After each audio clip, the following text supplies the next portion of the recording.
Good morning students.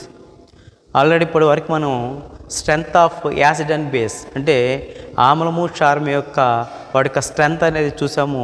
Next వచ్చేసి మనకి ఎక్కువగా ఎగ్జామినేషన్ పాయింట్లో ఎక్కువగా అడగడానికి వీలున్న మెయిన్ పాయింట్ వచ్చేసి వాటర్ ఆఫ్ క్రిస్టలైజేషన్. నీటి యొక్క స్ఫటికాకృతి అంటే స్ఫటికంగా మారే ఆ యొక్క వాల్యూస్లో మనకు ఒక సాల్ట్ తీసుకుంటే ఆ సాల్ట్లో ఎన్ని వాటర్ మాలిక్యూల్స్ ఉన్నాయో ఆ వాటర్ మాలిక్యూల్స్ని వాటర్ ఆఫ్ క్రిస్టలైజేషన్ అంటాం. చూడండి ఒకసారి, the fixed number of water molecules అంటే ఇక్కడ వాటర్ మాలిక్యూల్స్ మనకి ఎలా ఉంటాయండి, ఫిక్స్డ్ నెంబర్లో ఉంటాయి. Fixed number of water molecules present in one formula unit of salt, given salt. మనం తీసుకున్న సాల్ట్లో ఎన్నైతే వాటర్ మాలిక్యూల్స్ ఉంటాయో ఆ యొక్క ఫార్ములాలో దాన్నే వాటర్ ఆఫ్ క్రిస్టలైజేషన్ అంటారు. ఏమంటారండి? Water of crystallisation. అంటే దానికి మెయిన్గా మనకేం తెలియాలంటే సాల్ట్ తెలియాలి. కాబట్టి నేను ఇక్కడ కొన్ని ఎగ్జాంపుల్స్ తీసుకున్నానండి. ఆ ఎగ్జాంపుల్స్ ఆధారంగా అది salt, name, water of crystallisation చూద్దాం ఒకసారి. ఓకే అండి.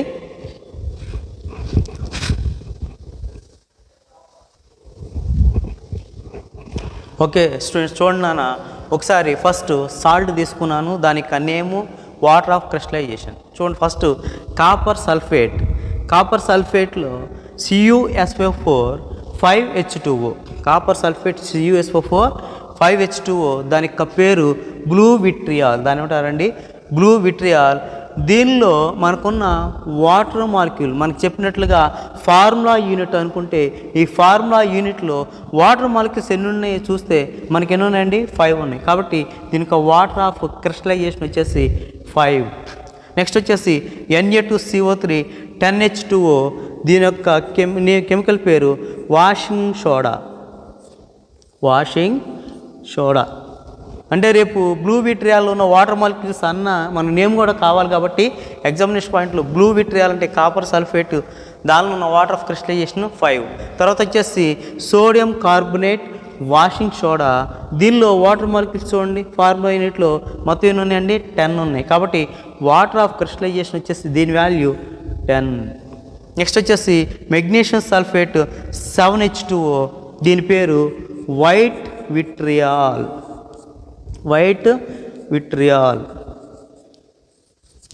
గుర్తుపెట్టుకోండి, మెగ్నీషియం అనేది వైట్ కలర్ ఉంటుంది కాబట్టి మెగ్నీషియం సల్ఫేట్ అనేది చూడండి వైట్ విట్రియాల్కి పిలుస్తాం. వైట్ విట్రియాల్లో ఉన్న మనకి వాటర్ మాలిక్యూల్స్ ఎన్ని అంటే 7 అండి. కాబట్టి వాల్యూ ఎంత? 7. రేపు ఎగ్జామినేషన్ పాయింట్లో వైట్ విట్రియాల్ యొక్క క్రిస్టలైజేషన్ ఆఫ్ వాటర్ ఎంత అంటే 7, లేదా వాషింగ్ సోడా యొక్క water of crystallisation 10, blue vitriol యొక్క వాటర్ ఆఫ్ క్రిస్టలైజేషన్ 5. వాటి యొక్క ఫార్ములాస్ వాళ్ళు ఎలా ఇచ్చినా సరే దానిలో ఉన్న number of water molecules present in the given salt, మనకి ఇచ్చిన సాల్ట్లో ఎన్నైతే వాటర్ మాలిక్యూల్స్ ఉన్నాయో అవే వాటి యొక్క వాటర్ ఆఫ్ క్రిస్టలైజేషన్ అవుతుంది.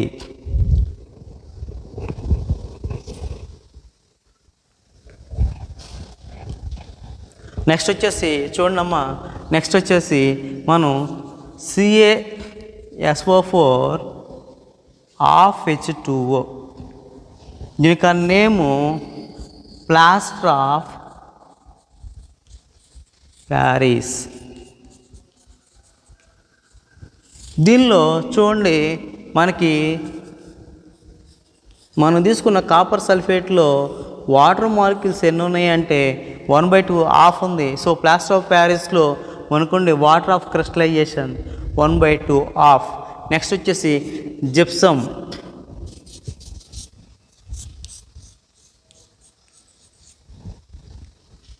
దీనిలో జిప్సంలో దానికి ఫార్మ్ వచ్చేసి CaSO4 calcium sulphate 2H2O. Gypsum చూడండి, దీనిలో వాటర్ మాలిక్యూల్స్ ఎన్ని ఉన్నాయమ్మా? 2. కాబట్టి దీని యొక్క వాటర్ ఆఫ్ క్రిస్టలైజేషన్ ఎంత అంటే 2. గుర్తుపెట్టుకోండి, మనకి ఎక్కువగా ఈ రెండిట్లో అడిగే అవకాశాలు ఉంటాయి. ఎందుకంటే మనకి సేమ్ ఫార్ములా, జస్ట్ ఇక్కడ మనకి 2H2 2 వాటర్ మాలిక్యూల్స్ ఏమో జిప్సంలోను, హాఫ్ వాటర్ మాలిక్యూల్ ఏమో ప్లాస్టర్ ఆఫ్ ప్యారిస్ ఉంటుంది. గుర్తుపెట్టుకోండి. కాబట్టి దీని యొక్క వాటర్ ఆఫ్ క్రిస్టలైజేషన్ 1/2 జిప్సమ్ది 2. ఈ విధంగా మనకి ఎగ్జామినేషన్ పాయింట్లో వాటర్ ఆఫ్ క్రిస్టలైజేషన్ మీద ఖచ్చితంగా మనకి ఈ ఒక బిట్టు వచ్చే అవకాశాలు ఉంటాయి. కాబట్టి మనకి ఇచ్చిన ఫార్ములాలో ఏదైతే మనకి ఇక్కడ వాటర్ మాలిక్యూల్స్ ఉన్నాయో అవి గుర్తించడం లేదా ఆ పేరు ఆధారంగా కూడా గుర్తుపెట్టుకోవడం జరుగుతుంది. దీని విధంగా అంటే మనకి ఎగ్జామినేషన్ పాయింట్లో ఎక్కువగా దీని మీద మనకి బిట్లు ఇచ్చే అవకాశం ఉంటుంది. చూడండి,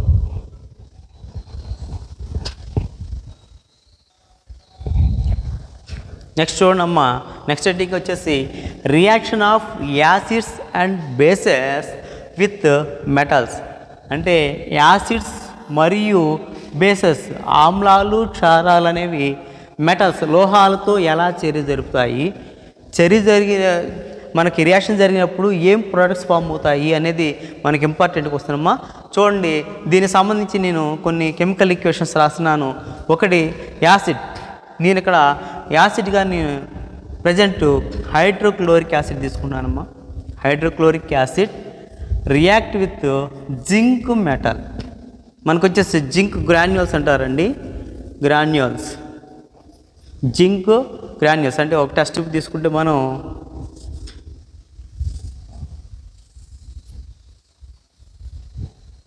ఆ టెస్ట్ ట్యూబ్లో కొన్ని జింక్ గ్రాన్యూల్స్ తీసుకుంటాము. అవి మనకి చిన్న చిన్న రాళ్ళలాగా స్టోన్స్ లాగా ఉంటాయి. ఈ యొక్క జింక్ గ్రాన్యూల్స్కి మనం ఏం చేయాలంటే 10 ml గుర్తుపెట్టుకోండి, 10 ml మనం హైడ్రోక్లోరిక్ యాసిడ్ని పోర్ చేసినప్పుడు గుర్తుపెట్టుకోండి, 10 ml హైడ్రోక్లోరిక్ యాసిడ్ పోర్ మనం నింపినప్పుడు దీనిలో నుంచి మనకు ఒక గ్యాస్ రిలీజ్ అవుతుంది. అంటే మెటల్ ఇక్కడ నేను తీసుకున్నది యాసిడ్, హైడ్రోక్లోరిక్ యాసిడ్ తీసుకున్న granule, zinc metal. Acid react with metal react చేస్తే మనకి ఎటువంటి రియాక్షన్ జరుగుతుందంటే గుర్తుపెట్టుకోండి, మనకి హైడ్రోక్లోరిక్ యాసిడ్లో మనం H+Cl- గాను, జింక్ని మనం యాక్చువల్లీ ప్లస్ ఛార్జ్గా తీసుకుంటాం. అంటే మెటల్ ప్లస్ కాబట్టి మనకి జింక్ అనేది క్లోరిన్తో కంబైండ్ అయితే మనకి మిగిలిపోయేది ఏంటండి హైడ్రోజన్. సో యాక్చువల్లీ నాకు బ్యాలెన్స్ కోసం నేను 2 రాస్తున్నాను.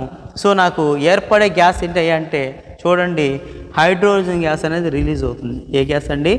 హైడ్రోజన్ గ్యాస్ రిలీజ్ అవుతుంది. సో ఈక్వేషన్ రాస్తున్నాను చూడండి, మనకి ఏర్పడేది ZnCl జింక్ క్లోరైడ్ అంటే నాకు సాల్ట్ ఏర్పడింది, ప్లస్ H2 గ్యాస్ కూడా ఏర్పడింది. H2 gas.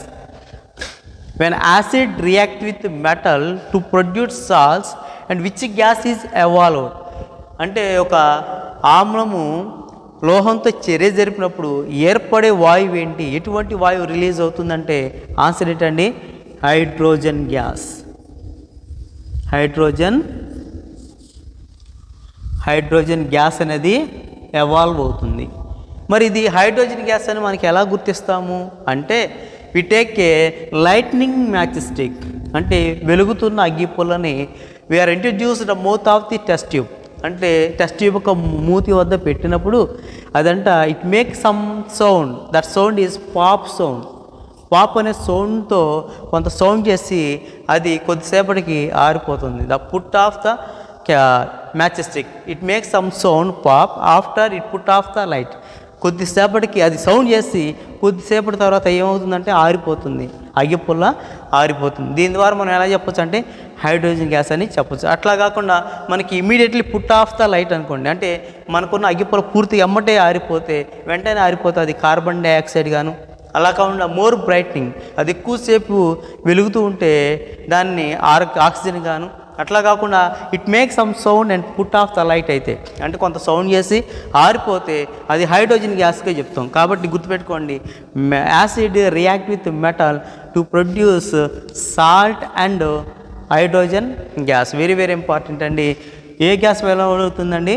Hydrogen gas. అయితే ఇక్కడ గుర్తుపెట్టుకోండి, any acid react with any metal అంటే మేజర్గా జనరలైజ్డ్గా అంటే మామూలుగా మనం ఒక ఏదైనా యాసిడ్ ఏదైనా మెటల్తో తీసుకున్నప్పుడు మనకి మెజారిటీగా ఎక్కువ శాతం మనకి హైడ్రోజన్ గ్యాస్ వచ్చే అవకాశాలు ఉంటాయండి. కాబట్టి గుర్తుపెట్టుకోండి, హైడ్రోజన్ గ్యాస్ వెలువడుతుంది. అది ఏ సౌండ్తో వస్తుందంటే పాప్ సౌండ్. ఒకసారి ఇచ్చాడండి ఈ బిట్టు, ఓకేనా. ఏమని ఇచ్చారంటే acid react metal to produce hydrogen gas, it makes which sound, pop sound, top sound, tick sound అని ఇచ్చేసాడు. గుర్తుపెట్టుకోండి ఆన్సరు పాప్ సౌండ్ అండి. Gas hydrogen. ఎందుకు హైడ్రోజన్ గ్యాస్ని ఎవరు కనుక్కున్నారంటే హెన్రీ క్యావెండిష్ అండి. ఎందుకంటే మన 8th క్లాస్ 9th క్లాస్లో కూడా వచ్చింది కాబట్టి ఒకవేళ ట్రస్ట్ చేయొచ్చు. హైడ్రోజన్ గ్యాస్ కనుక్కున్న శాస్త్రవేత్త పేరు హెన్రీ క్యావెండిష్. గుర్తుపెట్టుకోండి ఓకేనా. మరి ఈ హైడ్రోజన్ గ్యాస్ని ఎలా గుర్తిస్తామంటే కొంత బబుల్స్ రూపంలో బయటకు వస్తుందండి. అది కూడా పాయింటే. బబుల్స్ రూపంలో మనకి హైడ్రోజన్ గ్యాస్ అనేది ఈ యొక్క జింక్ మరియు యాసిడ్ హైడ్రోక్లోరిక్ యాసిడ్ రియాక్ట్ చేసినప్పుడు మనకి ఇది ఫామ్ అవటం జరుగుతుందండి.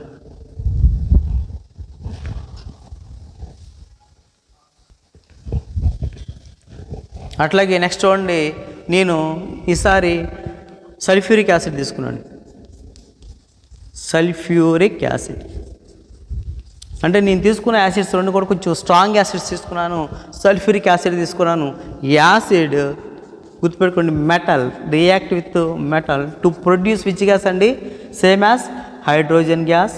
Very good, hydrogen gas. మరి ఈక్వేషన్ చూస్తే H2 ప్లస్ SO4 మైనస్గా విడిపోయినప్పుడు జింక్ ఆల్వేస్ ప్లస్ అని చెప్పాను. యాక్చువల్లీ దీని యొక్క ఛార్జ్ -2. సో ఇక్కడ యాక్చువల్లీ జింక్ అనేది +2 కాబట్టి మనకి బ్యాలెన్స్ అయిపోతుంది. అప్పుడు ఏమవుతుందంటే ZnSO4 ఓకే అండి, sorry ZnSO4 plus H2 gas ఏర్పడుతుంది. అంటే ఆల్రెడీ చెప్పుకున్నాం any acid react with metal to produce salt and hydrogen gas. Which gas అవ్వాలి, any metal react with acid and metal to produce hydrogen gas. ఇవి మనకు 2 examples అండి, గుర్తుపెట్టుకోండి. Next అండి, next వచ్చేసి బేస్ అండి. Base plus react with metal. ఇక్కడ కూడా మనకి ఏర్పడుతుందంటే అండి సాల్ట్ ప్లస్ ఇక్కడ కూడా మనకి ఏం ఫామ్ అవుతుందో చూద్దామండి ఒకసారి. మరి హైడ్రోజన్ గ్యాస్ ఫామ్ అవుతుందో ఇంకేమైనా గ్యాస్ ఫామ్ అవుతుందో అనేది చూద్దామండి. ఇప్పుడు నేను బేస్గా నేనేం తీసుకుంటున్నాను అంటే సోడియం హైడ్రాక్సైడ్ తీసుకుంటున్నానండి. మెటల్గా జింకే తీసుకున్నాను. గివ్స్ రైస్ టు చూడండి దీనిలో నాకు NaOHగా విడిపోతుంది. సో నాకు ఏమవుతుందంటే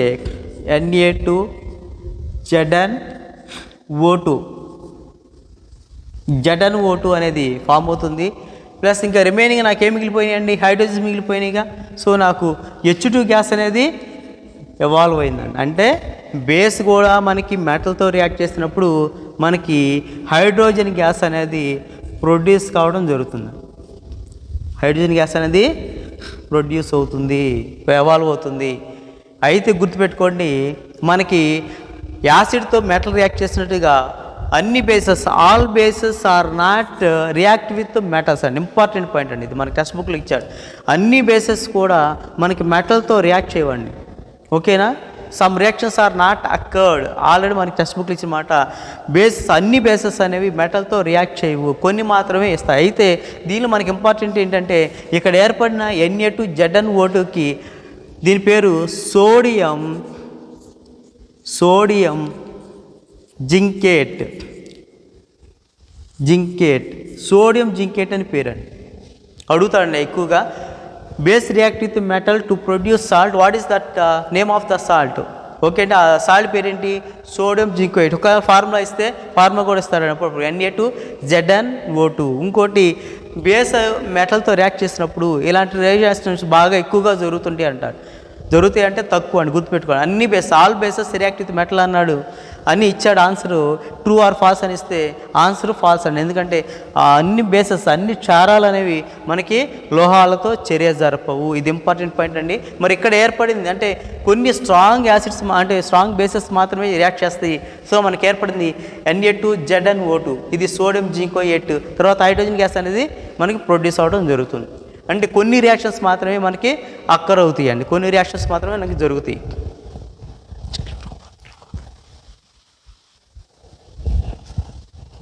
నెక్స్ట్ చూడండి కొన్ని ఎగ్జాంపుల్స్ చూద్దాము. ఆల్రెడీ ఇందాక చూసాము సోడియం హైడ్రాక్సైడ్ జింక్తో. ఇప్పుడు పొటాషియం హైడ్రాక్సైడ్ అంటే బేస్ రియాక్ట్ విత్ మెటల్ మనకి ఏం ఫామ్ అవుతుందన్నా నేను పొటాషియం జింకేట్, గుర్తుపెట్టుకోండి పొటాషియం జింకేట్. ఎక్కువగా ఈ ఫార్ములా ఇచ్చే అవకాశాలు ఉన్నాయి.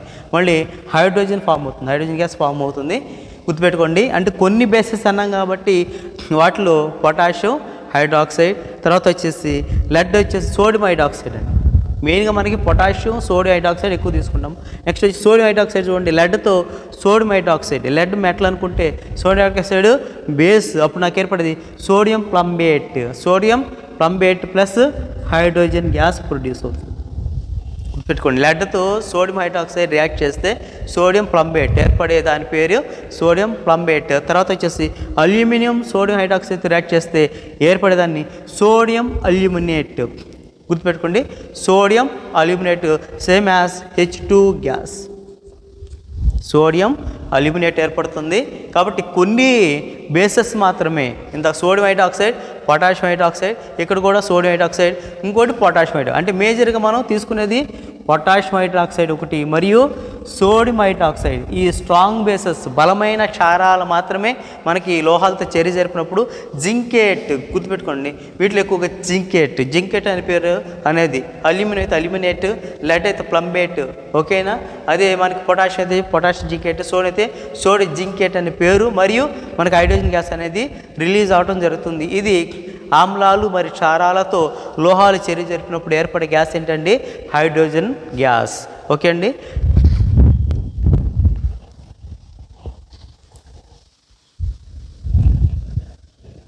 నెక్స్ట్ చూడండి, reaction of acids with carbonates and metal hydrogen carbonates అండి. గుర్తుపెట్టుకోండి, ఇక్కడ కార్బోనేట్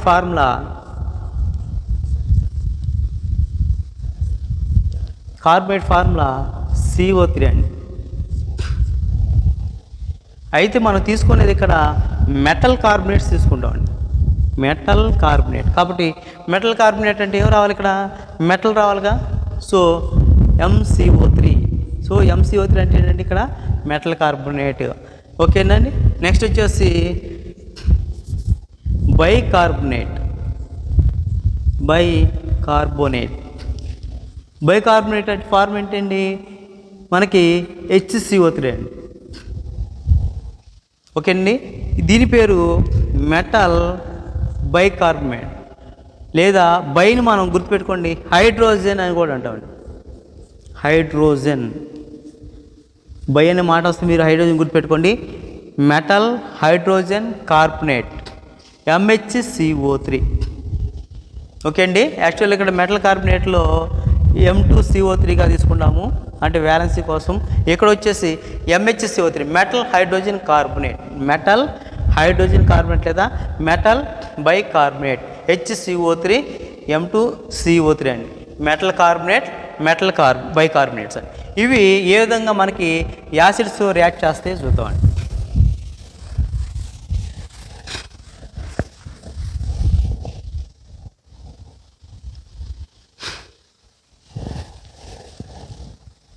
ఫస్ట్ సోడియం కార్బోనేట్ తీసుకుంటున్నానండి.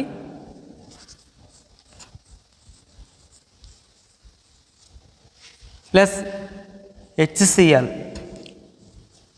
గివ్స్ రైస్ టు, దీని పేరు ఏంటండి sodium carbonate. Sodium carbonate actual ఇది మెటల్ కార్బోనేట్ అండి. దీనిలో మెటల్ ఏంటండి NO2, సో దీని పేరు మెటల్ కార్బోనేట్. మెటల్ కార్బోనేట్ ఎవరు ఇక్కడ సోడియం కార్బోనేట్.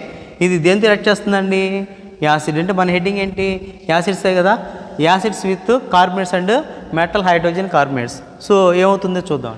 చూడండి, మనకి ఇక్కడ CO3 Na plus CO3 minus తర్వాత H ప్లస్ Cl మైనస్గా విడిపోతుందండి. కాబట్టి దీనిలో మనకి సోడియం ఎప్పుడు కూడా క్లోరిన్తో పోతుంది. కాబట్టి ఇక్కడ ఫామ్ అయ్యేది 2NaCl అండి. ఇంకోటి గుర్తుపెట్టుకోండి, ఎప్పుడు కూడా మనకి CO3 అనేది CO2 ప్లస్ Oగా విడిపోతుందండి. గుర్తుపెట్టుకోండి, మనకి ఎలా విడిపోతుంది, కార్బోనేట్ అనేది CO2 కార్బన్ డైఆక్సైడ్ ప్లస్ ఆక్సిజన్గా విడిపోతుంది. సో దీని ఆధారంగా నేను రాస్తున్నాను, ఏం రాస్తున్నాను అంటే ఇప్పుడు మనకి ఆల్రెడీ మనకి CO3 ఉంది కదండి. కాబట్టి నేను ఏం రాస్తున్నాను అంటే O ప్లస్ లేకపోతే CO2 ప్లస్ ఓగా రాశానండి. సో CO3 నేను ఎలా రాశాను, CO2 ప్లస్ ఓగా రాస్తే ఇంకా మిగిలిపోయినాయి ఏంటి అండి, హైడ్రోజన్స్ మిగిలిపోయినాయి. సో H2O, హైడ్రోజన్ ఎలా వస్తుందండి, H2O. సో మనకి ఇక్కడ ఏర్పడిన గ్యాస్ ఏంటండి, కార్బన్ డైఆక్సైడ్. కార్బన్ డైఆక్సైడ్ అంటే రేపు ఎగ్జామ్ మనం అడిగేది ఏంటంటే metal carbonates react with acid to produce salt. Salt ఏర్పడుతుంది, దాంతోపాటు మనకి వాటర్ ఏర్పడిందండి. వాటర్తో పాటుగా మనకి ఏం ఏర్పడిందండి, కార్బన్ డైఆక్సైడ్ ఏర్పడిందండి. కాబట్టి carbonates react with acid to produce which gas, carbon dioxide gas. కాబట్టి మనకి గుర్తుపెట్టి కార్బనేట్స్ అనేవి ఆమ్లాలతో చేరి జరిపితే మనకి కార్బన్ డైఆక్సైడ్ ప్రొడ్యూస్ అవుతుంది. ఆల్రెడీ చెప్పుకున్నాం. కార్బన్ డైఆక్సైడ్ ఎలా గుర్తిస్తామండి, సేమ్ ఇందాక తీసుకున్నట్లుగా ఒక టెస్ట్ ట్యూబ్ తీసుకొని ఆ టెస్ట్ ట్యూబ్ మూతి వద్ద మనకి ఆ గ్యాస్ రిలీజ్ అవుతున్నప్పుడు ఎప్పుడైతే చూడండి ఒకసారి మనం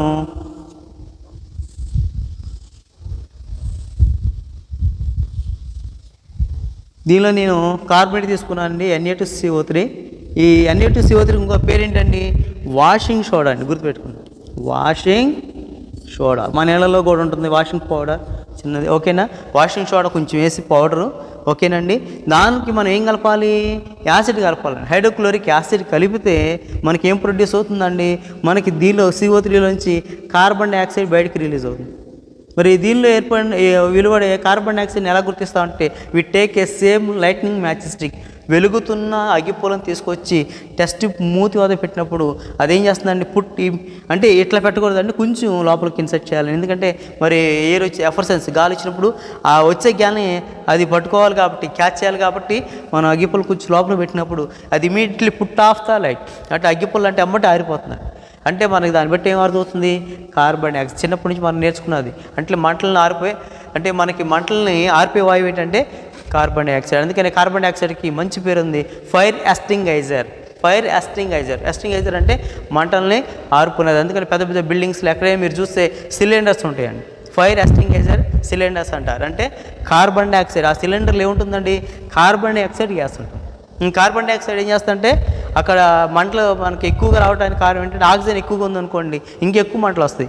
ఎప్పుడైతే ఈ ఆక్సిజన్ కార్బన్ డైఆక్సైడ్ మంటలు అంటే ఆక్సిజన్ ఎక్కువగా ఉన్న ఆక్సిజన్ తీసేసుకుంటుందో అప్పుడు ఆటోమేటిక్గా మంటలు ఆరిపోతాయి. కాబట్టి ఫైర్ ఎస్టింగైజర్ అని దేనికి పేరు ఏంటంటే కార్బన్ డైఆక్సైడ్. కాబట్టి ఇక్కడ గుర్తుపెట్టుకోండి, మనకి సోడియం కార్బనేట్, మెటల్ కార్బనేట్స్ అనేవి మనకి యాసిడ్స్తో చేరి జరిపితే ఏర్పడే సాల్ట్ మరియు కార్బన్ డైఆక్సైడ్ మరియు వాటర్ ఏర్పడుతుంది. కాబట్టి మనకి మెయిన్ ఆన్సర్ ఏంటంటే కార్బన్ డైఆక్సైడ్ అనేది మనకి ఏర్పడటం జరుగుతుంది.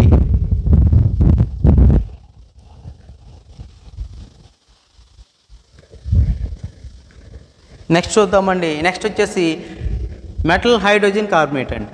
అంటే నాకు చూడండి ఇదే ఈక్వేషన్లో నేనేం చేస్తున్నానంటే మెటల్ హైడ్రోజన్ కార్బనేట్ అంటే మెటల్ అంటే sodium H, metal hydrogen carbonate అండి, NaHCO3, metal hydrogen carbonate NaHCO3. Same ఇది హైడ్రోక్లోరిక్ యాసిడ్తో రియాక్ట్ చేసినప్పుడు మనకి ఏమి ఫామ్ అవుతుందంటే చూడండి ఇక్కడ కూడా సోడియము హైడ్రోజను ఓకేనండి విడిపోయినప్పుడు జాగ్రత్త చూడండి, దీనిలో నుంచి మనకి NaH కదండి, చూడండి ఇక్కడ HCl, సోడియం అనేది క్లోరిన్తో కంబైన్ అయినప్పుడు NaCl గాను, అదేవిధంగా CO3లో నుంచి మనకి CO2 బయటకు వెళ్ళినప్పుడు దీనిలో ఉన్న ఆక్సిజన్ ఓకే అండి NaH అండి. ఓకే అండి, ఒకసారి ఈక్వేషన్ మనం ఒకసారి చూద్దామండి.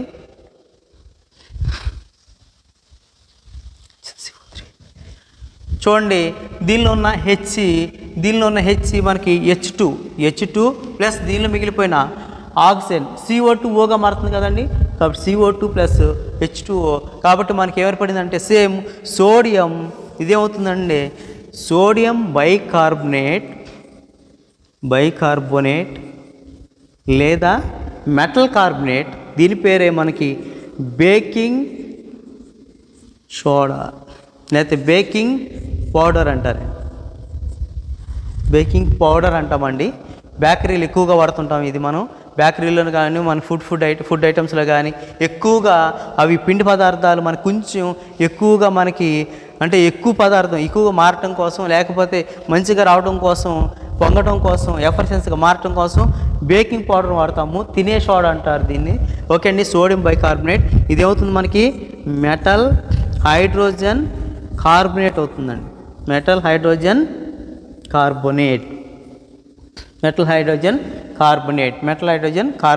లేదా బైకార్బోనేట్ లేదా బేకింగ్ పౌడరు యాసిడ్తో హైడ్రోక్లోరిక్ యాసిడ్తో రియాక్ట్ చేస్తే నాకు సోడియం క్లోరైడ్ అనే సాల్ట్ మరియు కార్బన్ డైఆక్సైడ్ మరియు H2O ఫామ్ అయిందండి. అంటే మళ్ళీ నాకు సేమ్ ఏం ఫామ్ అయిందండి, CO2 ఫామ్ అయింది. కార్బన్ డైఆక్సైడ్ అనేది ఏర్పడడం జరుగుతుంది. అంటే acids react with carbonates and metal hydrogen కార్బొనేట్స్లో ఆమ్లాలు మనకి కార్బొనేట్లో కానీ లేకపోతే హైడ్రోజన్ బైకార్బోనేట్ లేదా హైడ్రోజన్ కార్బొనేట్తో రియాక్ట్ జరిగినప్పుడు మనకి వెలువడే వాయువు ఏంటంటే కార్బన్ డైఆక్సైడ్. ఏంటంటే ఆన్సరు కార్బన్ డైఆక్సైడ్. ఈ కార్బన్ డైఆక్సైడ్ ఇంకో పేరు దేనికి వాడతామని చెప్పి ఫైర్ ఎక్స్టింగ్విషర్కి వాడతారు. ఓకే అండి, గుర్తుపెట్టుకోండి. నెక్స్ట్ వచ్చేసి ఇందాక రాసిన ఫార్ములాలో Na2CO3కి ఇంకో పేరు ఏంటండి, వాషింగ్ సోడా అండి.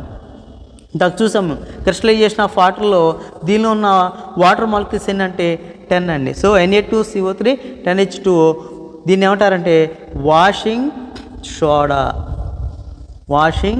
సోడియం కార్బోనేట్, ఇదేమో సోడియం బైకార్బోనేట్. తేడా చూడండి, హెచ్ అదనంగా వస్తుంది దానిలో హెచ్ ఉండదండి. హెచ్ వస్తే బైకార్బోనేట్ లేదా సోడియం హైడ్రోజన్ కార్బోనేట్. దీన్ని బేకింగ్ పౌడర్ గాను దీన్ని వాషింగ్ సోడాగా చెప్తాం. ఇవి మనకి ఆమ్లాలు కార్బోనేట్ బైకార్బోనేట్తో రియాక్ట్ చేస్తే వచ్చేది కార్బన్ డైఆక్సైడ్. గుర్తుపెట్టుకోండి. అదే మనకి మెటల్ యాసిడ్స్తో రియాక్ట్ చేస్తే వచ్చేది ఏంటండి, ఇందాక చూసాము అవి మనకి ఏర్పడింది హైడ్రోజన్ గ్యాస్ అండి. గుర్తుపెట్టుకోండి. ఇక్కడ వచ్చేసి కార్బోనేట్ బైకార్బోనేట్ అయితే ఏమో మనకి కార్బన్ డైఆక్సైడ్ ఏమో. అదే ఆమ్ల క్షారాలతో యాసిడ్ బేసెస్తో మెటల్ రియాక్ట్ చేస్తే ఏం వస్తుందండి, హైడ్రోజన్ గ్యాస్ వస్తుంది. ఈ రెండు ఖచ్చితంగా కార్బన్ డైఆక్సైడ్ లేదా హైడ్రోజన్ గ్యాస్ మీద ఎక్కువసార్లు బిట్లు అడుగుతున్నారండి. కాబట్టి ఇవి ఒకసారి మనం గుర్తుపెట్టుకుంటే ఈ మెయిన్గా ఈ నేమ్స్ కూడా గుర్తుపెట్టుకోండి. వాషింగ్ సోడా కూడా అప్పుడప్పుడు అడుగుతున్నాడు. వాషింగ్ సోడా దీన్ని మనం ఉతికే సోడా అంటాము, లేకపోతే దీన్ని బేకింగ్ సోడా అంటే సోడియం బైకార్బోనేట్. ఇవి బిట్స్ మీరు ఎగ్జామ్లో ఎక్కువ సార్లు అడుగుతున్నా. ఎందుకంటే మనకి ఇందాక క్రిస్టలైజేషన్ ఆఫ్ వాటర్లో కూడా చూసాము, వాటిలో కూడా మనకి ఎక్కువ ఉపయోగపడతాయి. గుర్తుపెట్టుకోండి, మనకి సాల్ట్ ఫామ్ అవుతుంది, కార్బన్ డైఆక్సైడ్ ఫామ్ అవుతుంది, వాటర్ కూడా ఫామ్ అవుతుంది.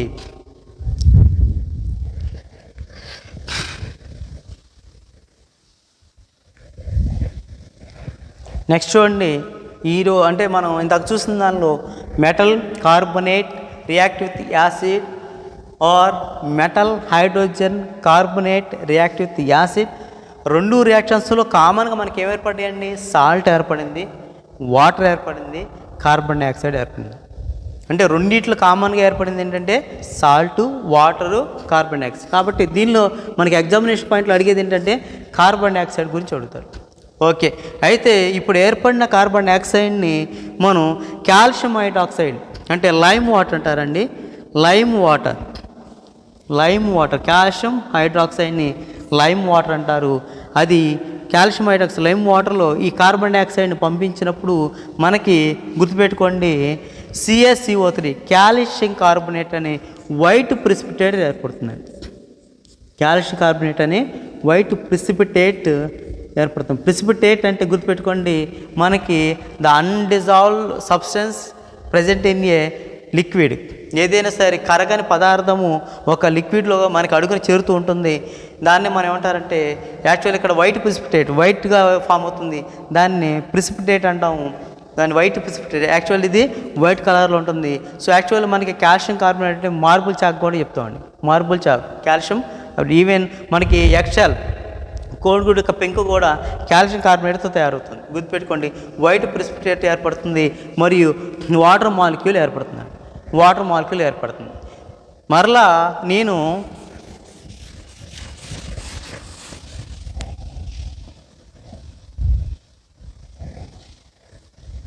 ఇదే కాల్షియం కార్బోనేట్ ద్వారా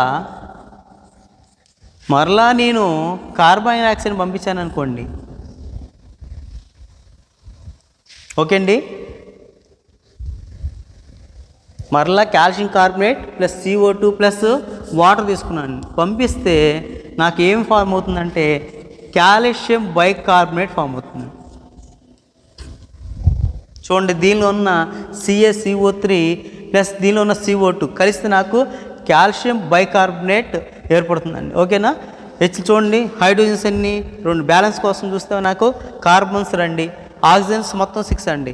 ఓకేనా, దీనిలో 3, దీనిలో 2, దీనిలో 1, మొత్తం ఏంటండి 6 అండి. సో నాకు ఆక్సిజన్ 6 వచ్చేసినాయి, బ్యాలెన్స్ కూడా సరిపోయింది. సో దీన్ని ఏమంటారంటే కాల్షియం బైకార్బోనేట్. ఇందాక ఏర్పడిన కాల్షియం కార్బోనేట్ ఏమో వాటర్లో కరగకుండా ఇది వైట్ ప్రిసిపిటేట్గా మారిపోయిందండి. ప్రిసిపిటేట్ అంటే కరగలేదు, వాటర్లో కరగకుండా మిగిలిపోయిన దాన్ని ప్రిసిపిటేట్ అంట. కానీ మనకి ఏర్పడిన ఇక్కడ కాల్షియం బైకార్బోనేట్ని వాటర్లో పోస్తే అండి ఇది వాటర్లో సాల్బుల్ అవుతుంది. కాబట్టి దీన్ని వాటర్ సాల్బుల్ అంటారండి. Water soluble are soluble in water. ఇది వాటర్లో కరిగిపోతుందండి. సాల్బుల్ ఇన్ వాటర్. సాల్బులిటీ అంటే కరిగిపోవటం అండి. వాటర్లో ఏం కానీ కరిగిపోతుందండి. అంటే మనం ఎట్లా ఫైండ్ అవుట్ చేయొచ్చు అంటే కార్బన్ డైఆక్సైడ్ అని మనకి ఈ యొక్క కాల్షియం బైకార్బోనేట్ అనేది వాటర్లో వేస్తే కరిగిపోతుంది. అదే కాల్షియం కార్బోనేట్ అయితే మనకు కరగకుండా వైట్ ప్రిసిపిటేట్గా ఉంటుంది. ఎప్పుడైతే నేను మళ్ళీ దానిలో కార్బన్ డైఆక్సైడ్ వాటర్ పంపించాను అప్పుడు నాకు కాల్షియం బైకార్బోనేట్ ఏర్పడుతుంది, అది వాటర్ సాల్బుల్ అవుతుంది. ఈ విధంగా మనం కాల్షియం అంటే ఈ విధంగా కార్బోనేట్ కానీ బైకార్బోనేట్ కానీ మనకి యాసిడ్తో రియాక్ట్ చేసినప్పుడు ఏర్పడింది కార్బన్ డైఆక్సైడ్. దాన్ని గుర్తించడం కోసం నేను ఫస్ట్ లైమ్ వాటర్ తీసుకున్నాను, తర్వాత మళ్ళీ కాల్షియం కార్బోనేట్ లేకపోతే దీన్ని వైట్ ప్రిసిపిటేట్ అను దీన్ని తీసుకుంటే నాకు ఏర్పడిందండి. సో ఇది కాల్షియం బైకార్బోనేట్ ఏర్పడింది, ఇది వాటర్ సాల్బుల్. ఈ విధంగా మనకి మెటల్ కానీ మెటల్తో యాసిడ్ బేసిస్ రియాక్ట్ చేసినప్పుడు, అదేవిధంగా యాసిడ్స్ కార్బోనేట్స్ ఏర్పడినప్పుడు ఏర్పడే గ్యాసెస్ హైడ్రోజన్ లేదా మన కార్బన్ డైఆక్సైడ్ ఎట్లా ఏర్పడితే చూసామండి. ఇది ఎగ్జామినేషన్ పాయింట్లు ఎక్కువగా అడిగే అవకాశాలు ఉన్నాయండి.